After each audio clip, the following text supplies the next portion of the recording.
The following program is being brought to you on the Voice America Health and Wellness Channel. For more information about our network and to check our additional show hosts and topics of interest, please visit voiceamericahealth.com. The Voice America Talk Radio Network is the worldwide leader in live Internet talk radio. Visit voiceamerica.com. The views and ideas expressed on the following program are strictly those of the host or guests and do not necessarily reflect the views and ideas held by the Voice America Talk Radio Network, its staff, and management.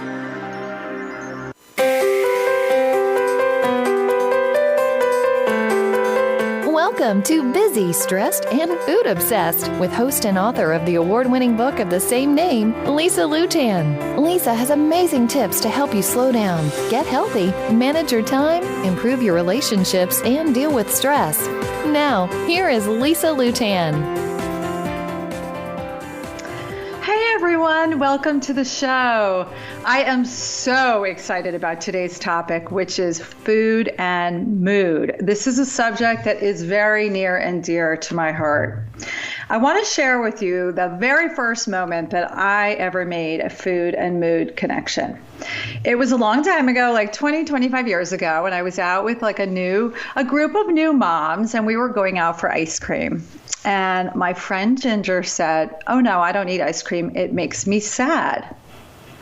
I kid you not, like this huge light bulb like went off in my head that I was blown away. She didn't say ice cream makes me fat. She didn't say ice cream makes me bloated. She didn't say ice cream, I feel guilty. She said ice cream makes me sad. Now this blew my mind. I had never heard anybody say anything like this before. Now, we read about it all the time now, but like I said, this was about 20 years ago, and I had never heard anything like that before. And I knew that I would never be the same after that moment, that I had to start making this connection between my foods and my moods. And so I did what I do with all my experimenting. I started really paying attention and noticing what the connections were.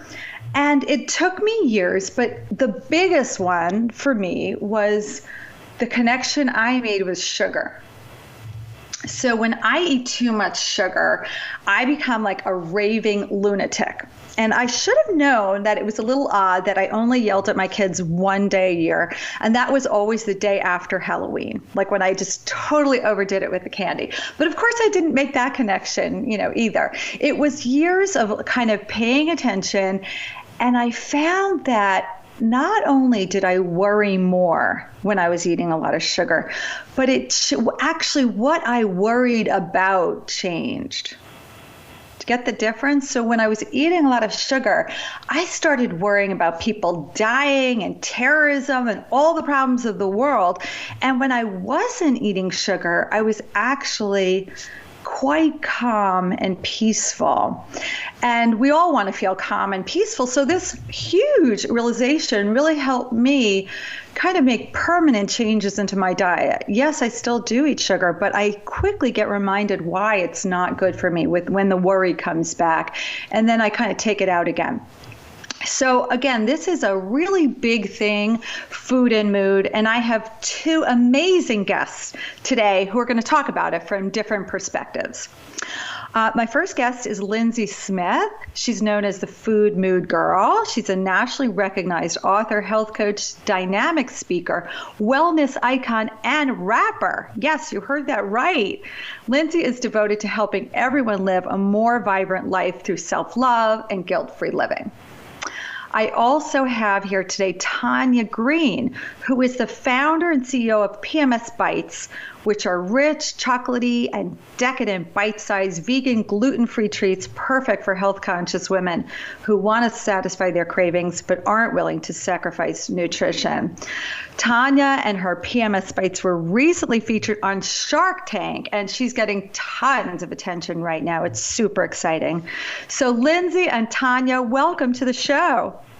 Lisa, thank you. Yeah, thank you for having me. And us, I should say. Super excited. Before we actually delve right into food and mood, I have 5 questions that I ask every guest on the show, and I'm going to ask each of you individually. Let's start with you, Tania. First question, what did you have for breakfast today? I had 1 egg and a half of an Ezekiel bread muffin and some chicken. What is your favorite form of exercise? I really love lifting weights. What's a habit you're trying either to break or to add? I am trying to self-love more. Like whenever negative thoughts come into my mind, just release them. How do you spend the first hour of your day? I'll wake up, have some tea, definitely eat breakfast right away, try to have some water with lemon, just really set my intentions for the day rather than checking email and reacting to everyone first. And who is someone in your life that inspires you? Mother. She's great. She's the only person I know who shows unconditional love all of the time. She's amazing. Oh, great. We all have this voyeuristic thrill of hearing how other people start their days and live their lives. So thanks for that. Lindsay, what did you have for breakfast today? I had protein pancakes, and then I had a ginger and lemon turmeric tea that I made. Yeah. What is your favorite form of exercise? Definitely Pilates. What's a habit you're trying to break or add? I'm trying to break my cell phone addiction. How do you spend the first hour of your day? I typically wake up and I have a morning routine with my dog.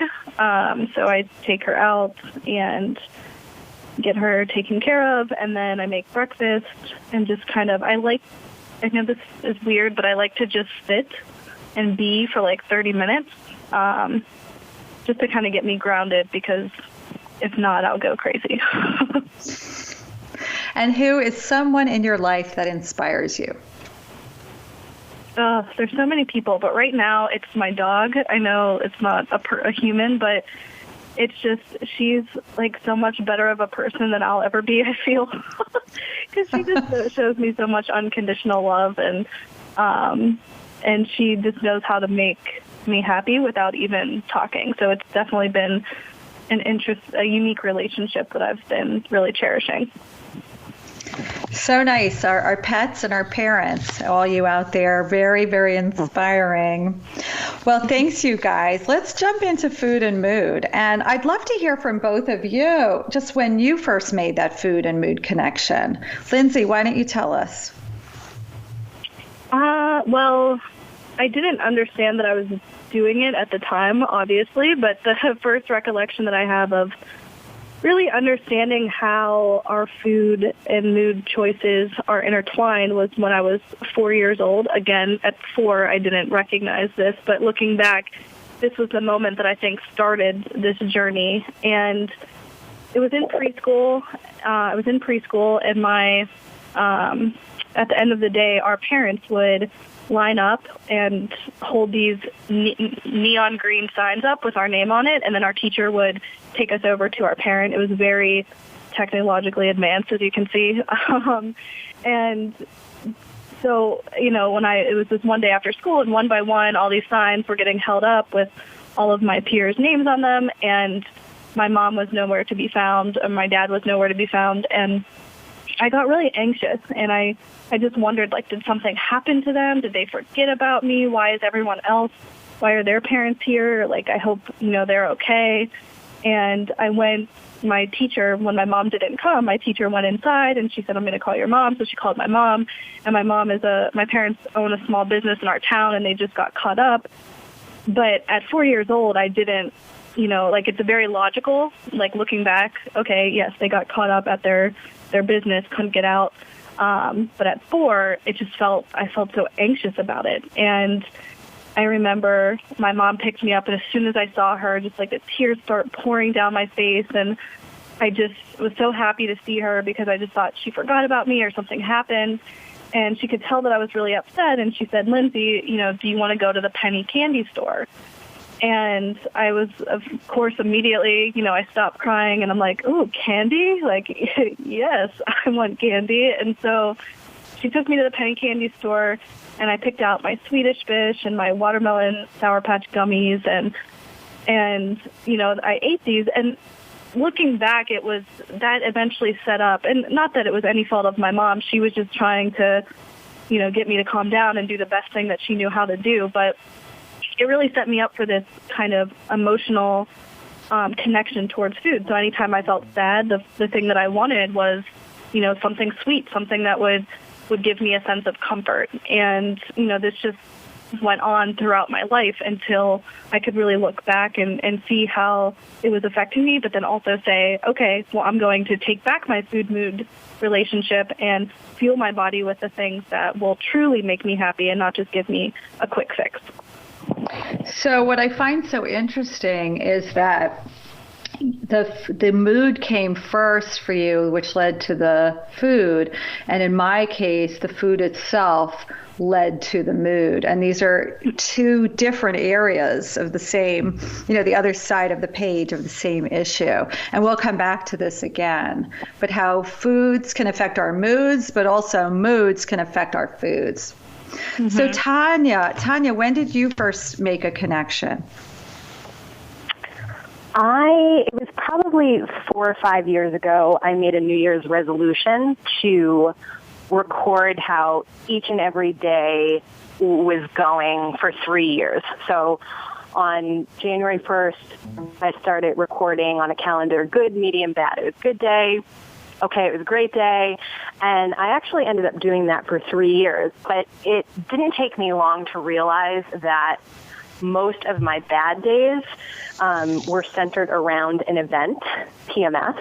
And so I quickly learned that and was like, wow, like so many of my bad days are happening because of this hormonal change in my body. So for me, food is very much centered around events, bad events, or good events that happen and then can affect my mood further. And I started to do a lot of research because I thought life is way too short to be affected and be sad because of PMS. And what I learned was sugar is a big culprit in exacerbating PMS symptoms. Dairy can be a factor as well, and stress as well. So what I learned was if I could eliminate or really reduce those foods, I felt a little bit better. And that's when I think I made the connection. And it was a great connection to make because before I had recorded those days, or as I was recording those days, I could see, okay, it's PMS time. I'm feeling sad. I'm feeling bloated. I'm feeling bigger than what I am. I'm fighting with my boyfriend. And I really made that connection and was able to take those steps that could help me sort of take charge of my life and reverse it. And you guys that are listening, Tania has the most adorable website with a little video showing all this. I really urge you to check it out, and she'll give you all the information. I just thought it was hysterical. I loved it. What is it, PMSbites.com? PMSbites.com, yes. .com, yeah. Go check that out. It's very, very cute. But I'm just curious, so during those 3 years, you basically just logged how you were feeling? Were you logging anything about food at that time, or was it just your mood and how the day went? I mean, I'm a forever log your food to see how you're doing. So it was probably in combination, but it wasn't an intentional pairing. I just really wanted to know how many good days am I having in a month, and what's affecting that, and who's affecting that, and how do I bring people who lift me up around, and how do I eliminate people who bring me down around, and really taking time to figure out my mood in general, But I think, like you say, food absolutely affects that. And you can meditate all you want and you can get as much sleep as you want. But if you're eating a lot of sugar in particular, you're going to be wired, and your insulin's going to spike and your adrenaline is going to spike. And who needs more adrenaline when you're already stressed? And so reducing, and I'm not saying eliminating, because this actually, it's very interesting. Sometimes when I eliminate and I say, no sugar, absolutely no sugar, I'm not going to have it, I actually become obsessed and stressed over the fact that I can't have something. And that affects my mood. Recently, I went to a dietitian, and she said, I cannot classify you, I cannot diagnose you, but you absolutely have orthorexia. It's this obsession with clean eating and labeling foods as bad and good. And there are certainly foods that, have more nutrients and are better for you. But this sort of obsession with, I can't have this, actually affects my mood, and I become obsessive over it. So now what I'm trying to do is figure out that balance of, okay, sugar's not the best thing, but if I want a little bit, I can have it. And 9 out of 10 times, just saying that, I don't choose it.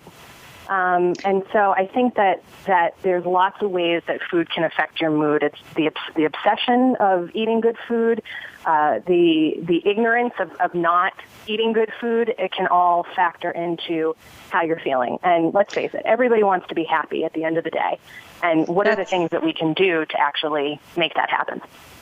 You brought up so many important points in there. And I think the most important thing, and I love working with my clients to get them to a point where it's not that I can't have it, it's that I don't want it. Because you're right, when we get into deprivation mode, it just makes us really want more and more and more.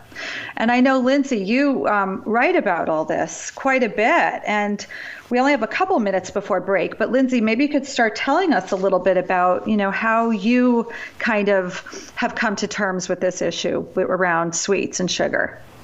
Mm-hmm.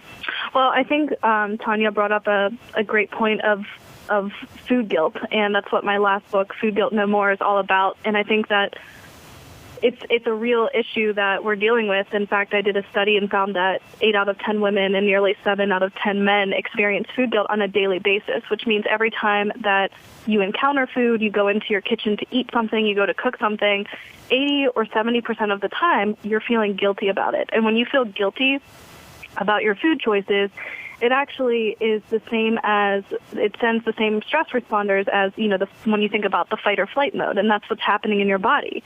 And so, of course, when that happens, and if you feel guilty about something and you go to eat it, you probably will experience stomach pains or things like that because you're actually not able to digest it properly. Whereas when you eat something and feel good about it, and truly, even if it's, if it's a piece of kale or a cookie, whatever it is, if you eat it and feel good about it, you'll not only digest it better, but it's shown that you'll get all of the nutrients out of it. So whatever nutrients that cookie has, your body's going to be able to digest them and adapt them.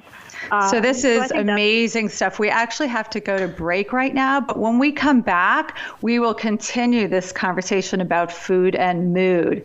Stay tuned. Follow us on Twitter at VoiceAmericaTRN. Get the lowdown on guests, new shows, and your favorites. That's VoiceAmericaTRN. Are you a busy, stressed, and hungry go-getter who knows what to do to get healthier but has trouble doing it? The problem with popular diets is that they were designed for other people, not you. Sure, they might work for the short term, but for the longer-term results, you need a plan designed specifically for your unique body and lifestyle. How about the stress in your life? Do you ever stop and take a deep breath?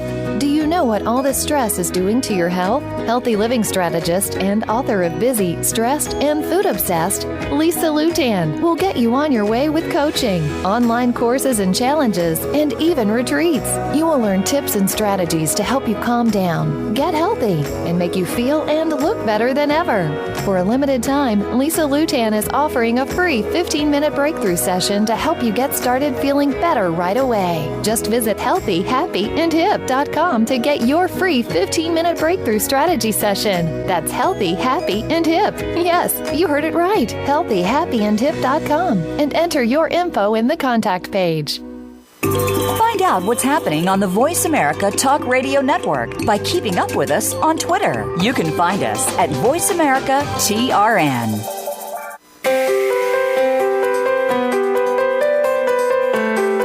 You are listening to Busy, Stressed, and Food Obsessed. To reach the program today, please call 1-866-472-5792. Again, that's 1-866-472-5792. Feel like sending an email instead? Send it to Lisa at healthyhappyandhip.com.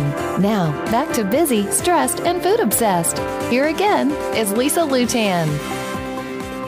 Hey there, I'm talking with Lindsey Smith, who's the food mood girl, and Tania Green, who's the founder and CEO of PMS Bites, and we're talking about food and mood.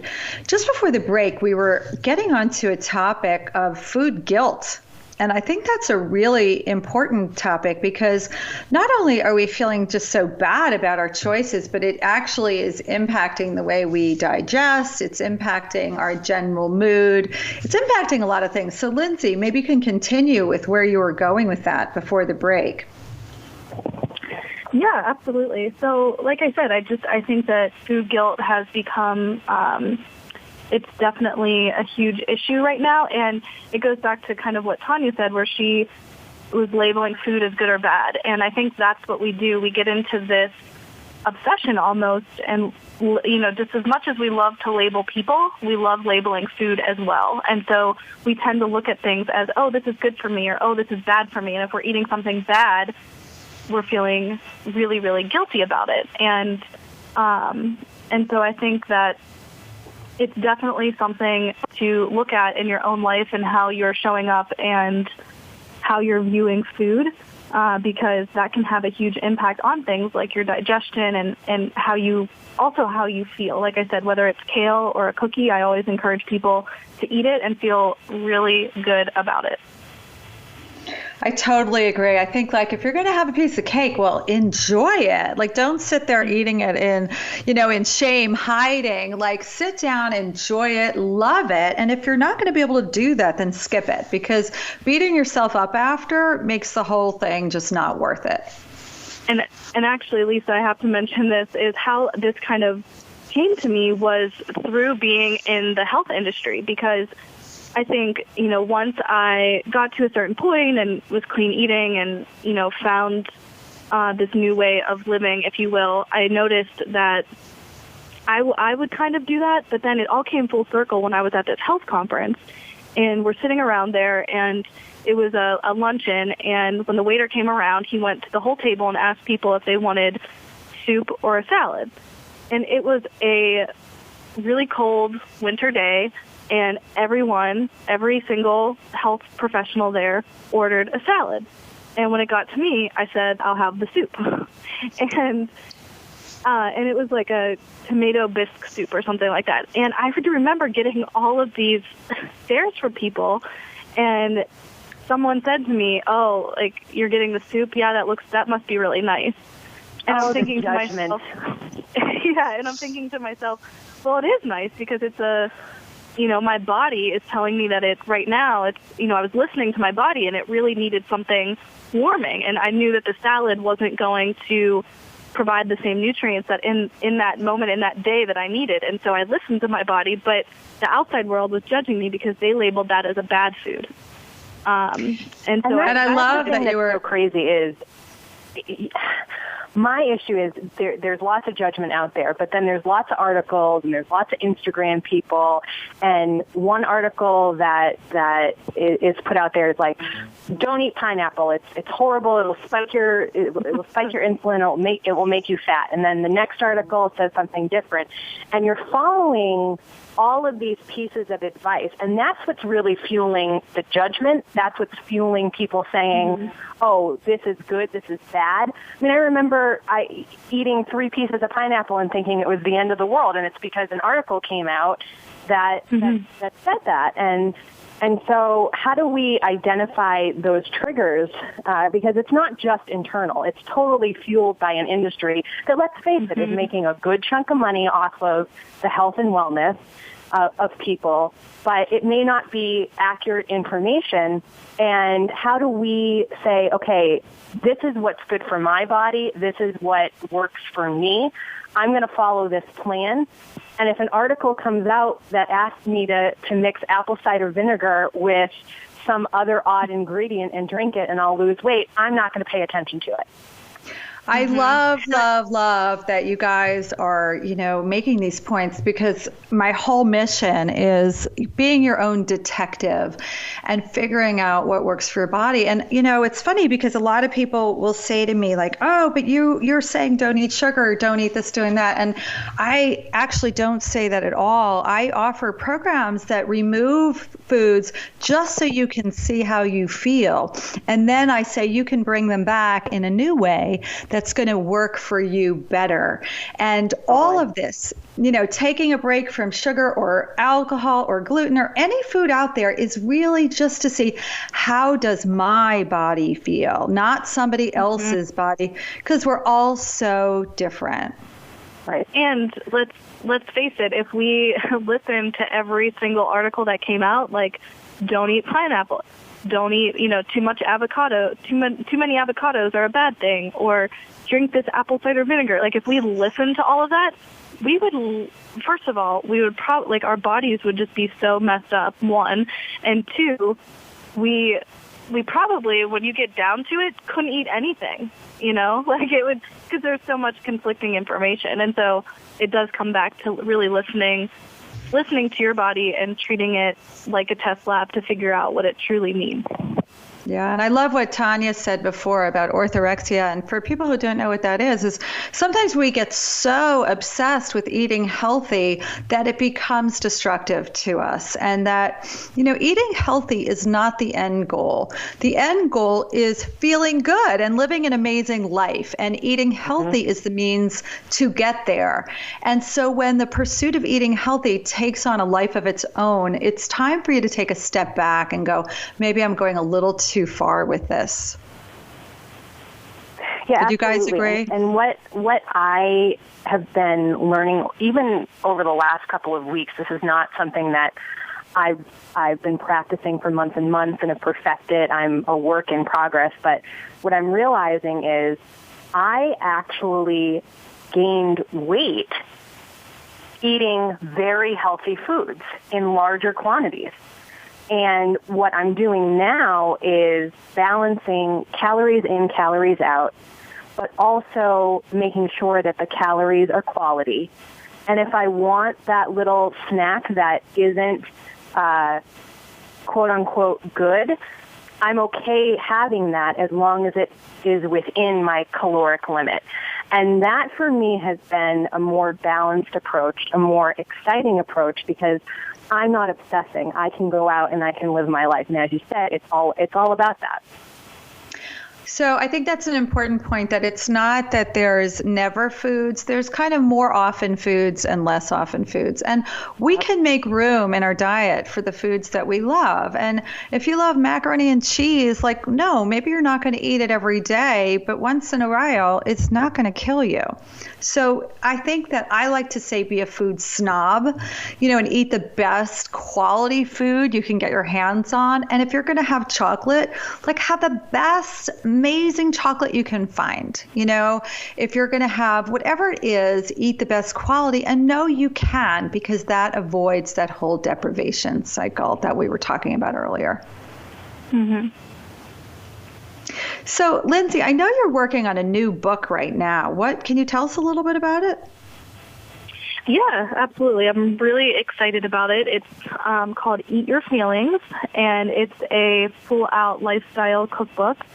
It's going to be out in the winter of 2018 with St. Martin's Press. And so I'm really excited about it because I feel that, I've come a long way as an author specifically, and especially with my first book, it was about food and moods. And then my last book, my most recent book, was about food guilt. And this is really, I'm I'm listening to my audience. I've been listening. That's pretty much how I write books, by listening to, what people have said that they've, like to see more of, or kind of where they're at. And I kind of want to reclaim Eat Your Feelings, because a lot of us think that when we eat our feelings, we're feeling a certain way, we're sad, we're bored, whatever, and we just eat junk. But I'm trying to take that a step further and show people that they can eat their feelings, and there's actually certain foods that you can eat that can help with certain moods that you're feeling, and they can help you feel more relaxed or more calm or more centered or less anxious or more satisfied. And so instead of, if you are feeling that way, there is something for you. And so the book is broken down by feeling and then by craving. So if you're sad and you're craving something sweet, there's recipes for you. If you're bored and you're, craving something creamy, there's recipes for you. So I actually want to talk about those things. And I know also, Tania, you've done research into, what kind of things make you feel better. So share with, our listeners, what are some foods they can eat and how are these foods going to impact them?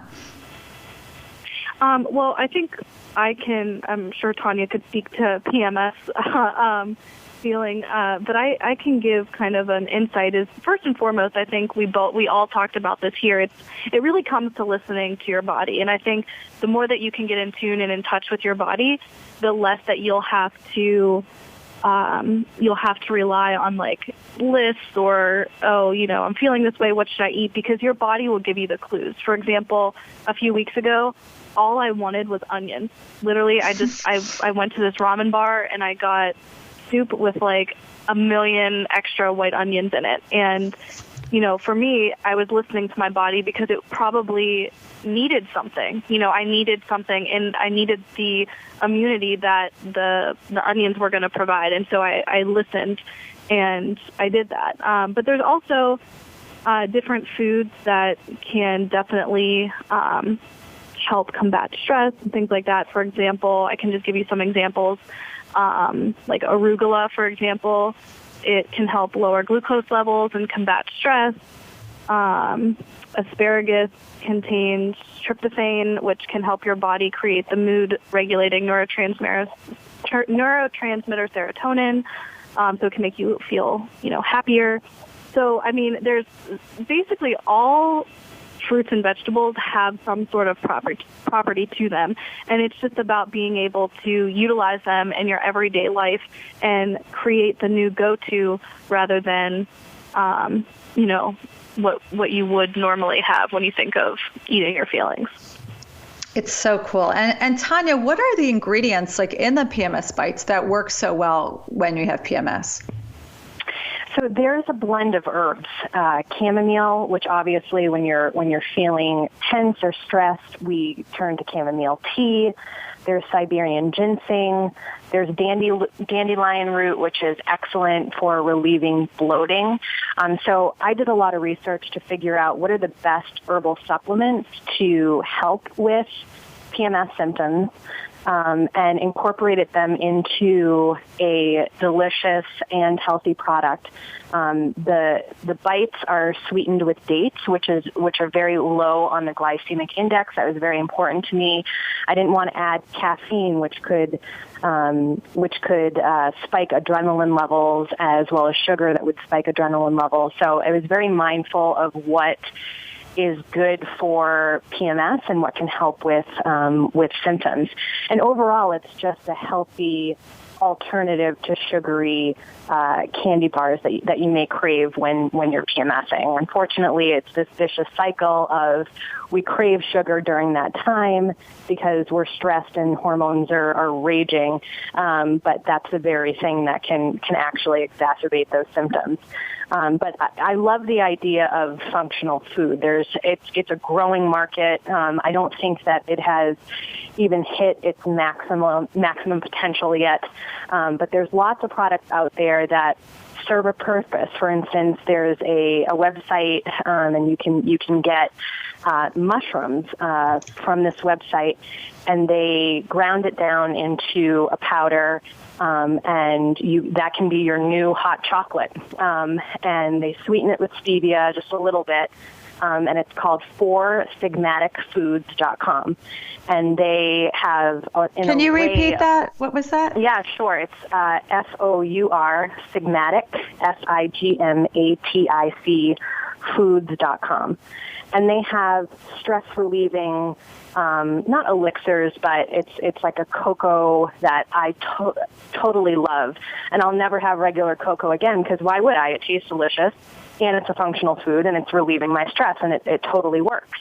So what I love is experimenting with new products and seeing, okay, does it have nutritional benefit? Is it functional? Can it help me sleep? There's another chocolate company called Good Day Chocolate. They do sweeten with regular sugar, I believe, but they have a chocolate with melatonin in it. And it's just kind of like a nice treat at the end of the day to help you go to sleep. Not that I believe in sleep aids, but it's just this little, 1 milligram of melatonin. So there's lots of food products out there that can help improve mood. But obviously fruits and vegetables and the right type of foods from the earth can help the most.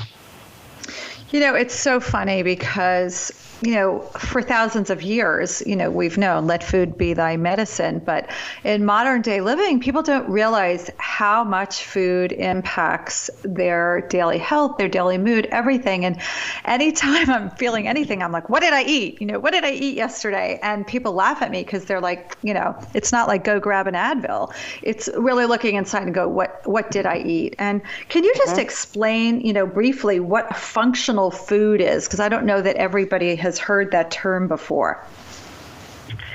So I'm not sure if this is the technical definition, but it is food products or herbal supplements incorporated into food products that have a nutritional benefit or can help you with a particular symptom.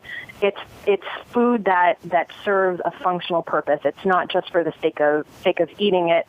It has some sort of added benefit. I could Google it, but maybe over the break, you can Google it. That's really interesting. I definitely want to check out the mushroom hot chocolate. I think that sounds pretty interesting and amazing. I know. I'm adding it to my cart now.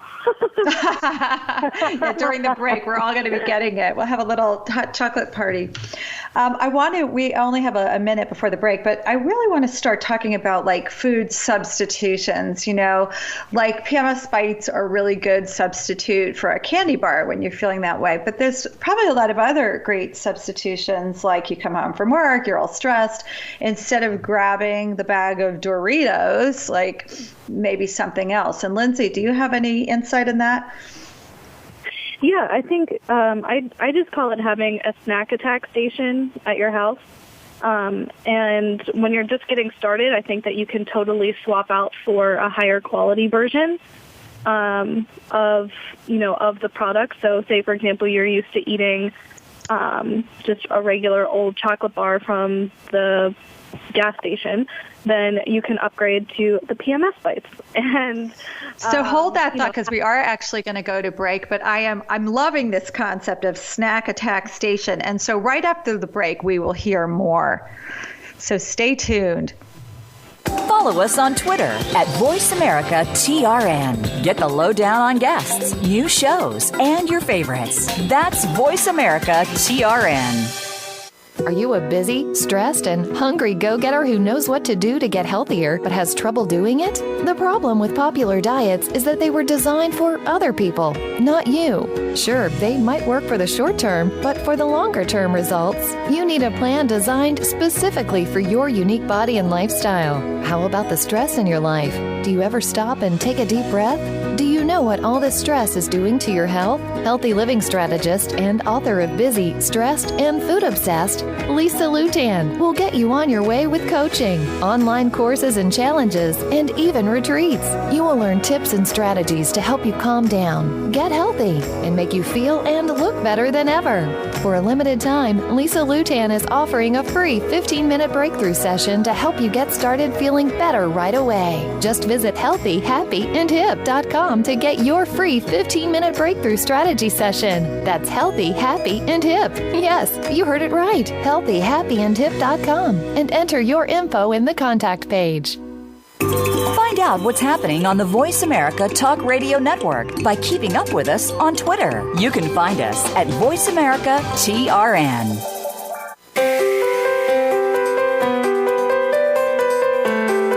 You are listening to Busy, Stressed, and Food Obsessed. To reach the program today, please call 1-866-472-5792. Again, that's 1-866-472-5792. Feel like sending an email instead? Send it to Lisa at healthyhappyandhip.com. Now, back to Busy, Stressed, and Food Obsessed.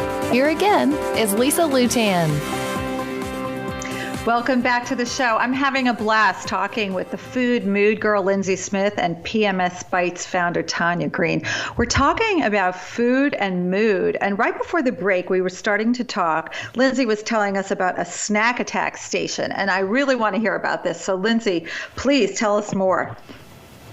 Yeah, so like I said, I encourage people to create what I call the snack attack station in their pantry. You can also have one in your refrigerator, and it really has the foods that you most often crave. And when people are first starting out and they're understanding their kind of food and mood relationship, I always say to kind of upgrade your, the snack that you love. So for example, if it's Doritos, then can you find, a high quality similar version that's maybe organic and things like that. And then eventually you can learn to make certain things yourself as well and empower yourself in the kitchen to create similar foods based off of, what you normally crave. But it's good to have something, like I said, in the pantry or in the fridge, because at the end of the day or even in the morning or the mid-afternoon, depending on what your schedule's like, it's just nice to be able to have something to go to, because I find that if we don't,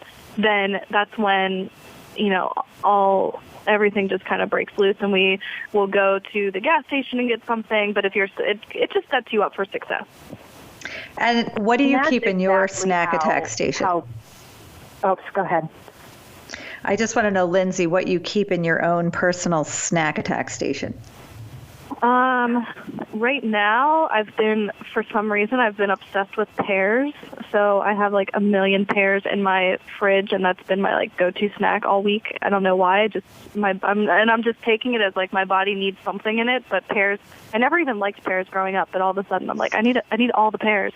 And then in my pantry, I have some salmon jerky. So a lot of times if I need something, like protein, and I need something very quick, I'll take a couple pieces of salmon jerky. I have nutcrackers, hazelnut crackers. I have those snap pea type of things, the shelf-stable ones. I have some canned things. I'm trying to think what else I have right now. And I also have dark chocolate as well. What's the brand of salmon jerky that you use? I actually get the one from Trader Joe's. Nice. Yeah. How about you, Tania? What do you snack on? Oh, it totally varies depending on my mood and how healthy I'm feeling that week. That week. For the last several days, I found this recipe on ambitiouskitchen.com, and it said healthy Chipotle bowl. And I was like, I don't even like Chipotle, but let me try this. And basically, it's just a little bit of brown rice, some avocado, salsa, and pulled chicken that you put in the crock pot and leave it there with salsa for 3 hours, and it's done. And I have been having that for lunch and dinner, and this can't be good, to continue, keep doing the same thing, but it's what I've been wanting for the last several days, and it's so delicious and easy that that's sort of been my obsession. In terms of snacks, I found a great almond flour chocolate chip cookie recipe, but that became detrimental because they're so good, and there's really nothing in them that makes them bad, but they're so good that the volume I was eating was not healthy. So what I decided was I would make them for me, but I would share them with friends and save like 1 or 2 for me and then give them away immediately. Good strategy.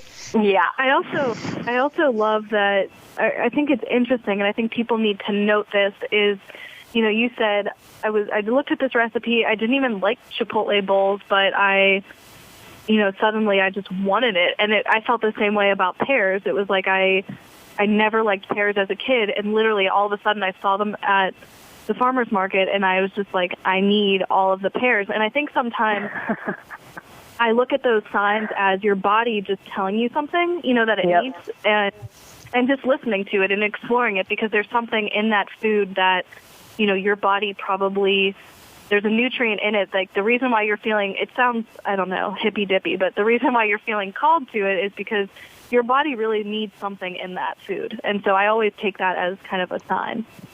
So we've been talking a lot about enjoyable to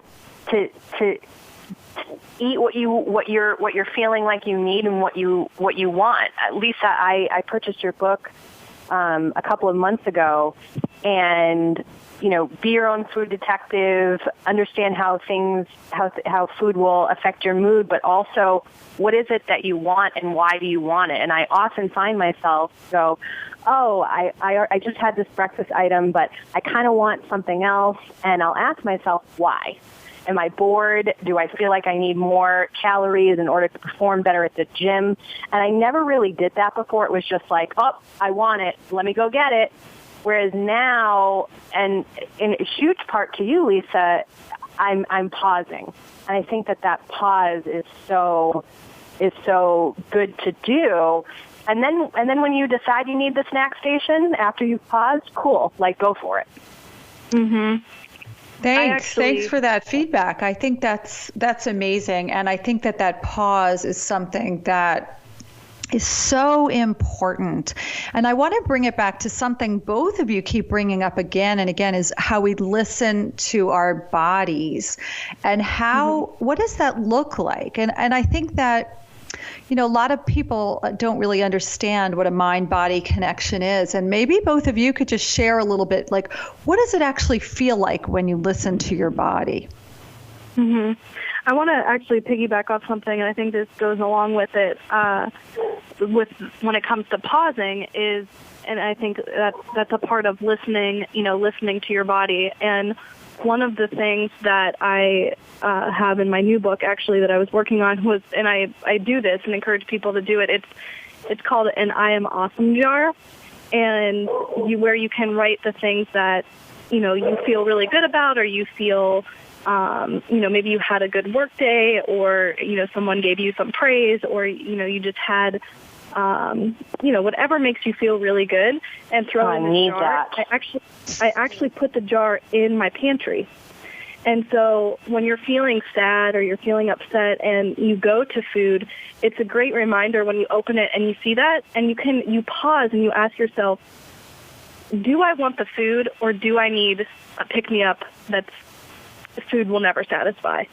And you have that reminder in front of you, and you can ask yourself that, and then you can, you know, once you pause, and that's listening to your body. That's being able to say, you know what's going to nourish me right now? You know, something positive about, you know, why I'm awesome. It's not going to be this chocolate chip cookie. Yeah, what am I really hungry for? And so many times we're hungry for a nap or a hug or just a break. You know, we are working so hard that we just need a break. And so I think that pause gives us a slight moment before we open the chip bag to say, is this really going to satisfy what I'm feeling right now? And getting in touch with what is really going on with me right now. Like, you know, I just had a really frustrating talk with somebody, and all I want to do is eat. I know we all can relate to that. And the key is, you know, maybe that is not the answer. And that's how, again, we start making changes, just saying, oh, I see, I'm mad, I'm sad, and I need to adjust the real problem here, not just Band-Aid it with food. And I think we forget that we can feel our feelings. And I think coming from the food mood background, focusing mainly on first the mood and how, it affects the food choices, I think that being able to also allow yourself to feel your feelings. When you're feeling sad, it's okay. You can feel sad. You don't have to have ice cream to make you temporarily feel better. You can, sit with that sadness for a little bit. Or if you're frustrated, sit with that frustration for a little bit and allow yourself to actually feel those feelings. Because we tend to like to mask things. Because when you're eating to satisfy hunger, you'll be satisfied. But when you're eating to satisfy feelings or to fill a void, it is a bottomless pit. And it will never happen. And I've definitely learned that the hard way, where I feel like there's a lot of stress in being an entrepreneur. You both know this, and so many women out there know this, and the roller coaster ride of it, that you don't know, most things are uncertain, but food is very certain. All right, this chocolate tastes good, I'm going to have it, I'll feel better. But it really doesn't satisfy that void or that emotional need. Really, the only time food will do that is when you're trying to satisfy hunger and nutrients. I love to always point out, food has this way of sneaking in, like you need a best friend, I'll be your best friend. You need, a confidant, a lover, whatever it is, food is able and willing to play the role. And it's just, as you said, Tania, it fills any void in our life. If that's your go-to drug, for some people it's the alcohol, other people it might be prescription drugs or technology or exercise or something else, but we're filling voids because we're not taking that time to feel the feelings. I remember once I was giving a talk and a woman said, but ice cream actually does make me feel better. And I said, yeah, it probably does.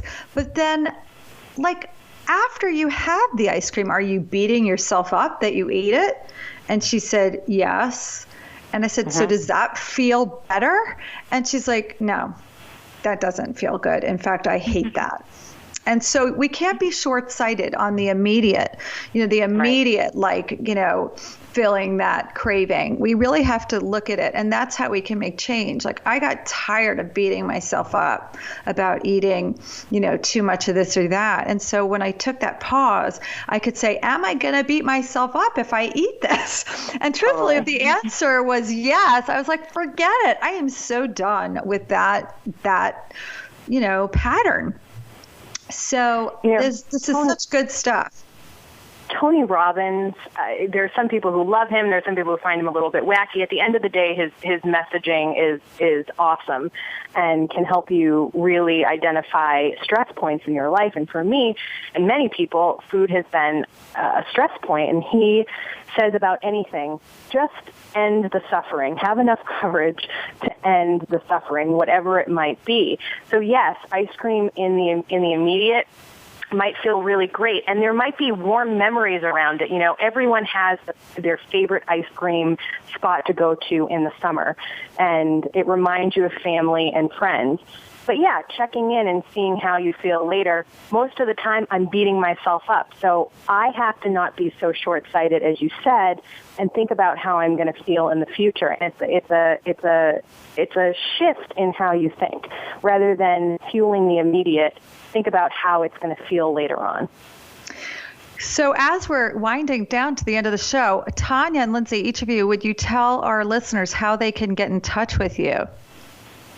Sure. So you can go to pmsbites.com. I've just created a discount code Lisa Lutan Fan, all in capital letters, and I'll give you a 20% discount if you're interested in ordering PMS Bites. They make for a perfect stocking stuffer, and they can be delivered to your door the week you need it most. So check it out, and if you'd like to email me, it's just pmsbites@pmsbites.com. Awesome. And Lindsey?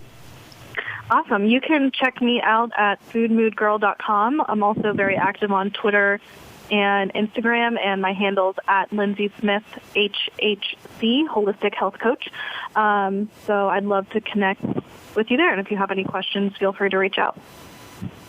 And as always, you can reach me, Lisa Lutan, at Healthy, Happy, and Hip. My website is www.healthyhappyandhip.com. And send me a note. Let me know what's going on, a challenge with you. I always respond back. You can sign up for my newsletter.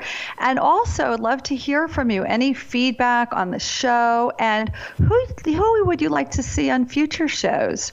So it's been such a pleasure. Thank you so much, Lindsey. Thank you so much, Tania. Thank you. It was a blast. I can't wait to get my PMS bites. and our hot chocolate.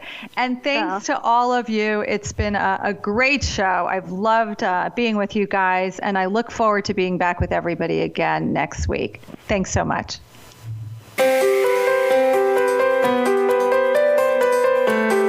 We hope you've enjoyed today's episode on Busy, Stressed, and Food Obsessed. Did you get some great ideas from today's show? Join Lisa Lutan again next Thursday at 9 a.m. Pacific Time and 12 noon Eastern Time on the Voice America Health and Wellness channel. Have a great week.